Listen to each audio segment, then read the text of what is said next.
There was news at the House of Assembly today. Natural Resources Minister Sibohan Coady faced questions about the reliability of Muskrat Falls power. NTV's legislative reporter Michael Connors joins me live with more on that. Michael. Thank you very much, Tony Marie. Critics have been raising concerns about what would happen if the 1,100-kilometer Labrador-Island transmission link were to go down. It would take weeks to repair and cause rolling blackouts on the island. Now today, NDP MHA Lorraine Michael asked what the government is doing about it.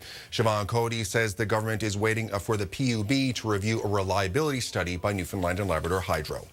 Last week we learned that in the event of a failure of the Labrador-Island transmission link, there is no agreement with Emera to supply the 300 megawatts required to supply the Avalon Peninsula at peak winter demand. The minister is quoted as saying there is an agreement with Emera for 100 megawatts if they can spare it.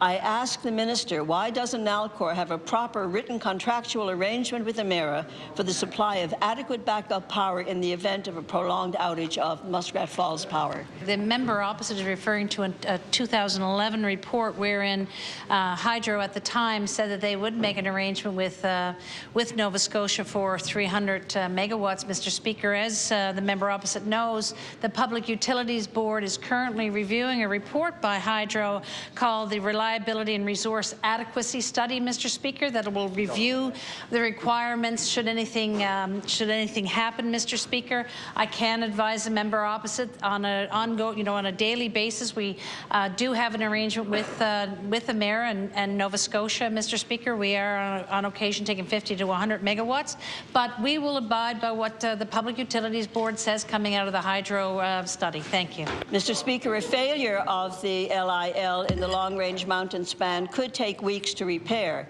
Nalcor has said in that event, local shedding, better known as rolling blackouts, would be required. These blackouts would be devastating for the people and the economy of the Avalon Peninsula. I asked the Premier, what plans has he in place to address this possible crisis? As I've advised the member opposite, we're looking again to the Public Utilities Board for their expertise. They are currently reviewing the reliability and resource adequacy study provided by Hydro. They are currently looking at that, and when they're finished, they will advise what needs to be done in the unlikelihood that something untoward should happen. When you hear comments about the line being down for weeks and rolling blackouts for weeks in the middle of winter, does that give you any worry?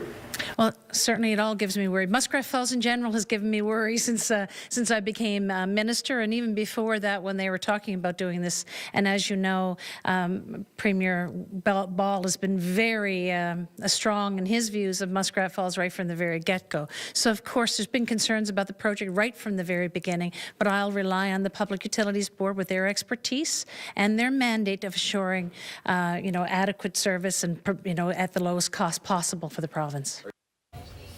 I also asked the minister what if the PUB requires more spending of money to build more backup power on the Avalon Peninsula. Coady said that they will cross that bridge when they come to it. Tony? Okay, thank you very much, Michael. NTV's Michael Connors reporting live for us this evening.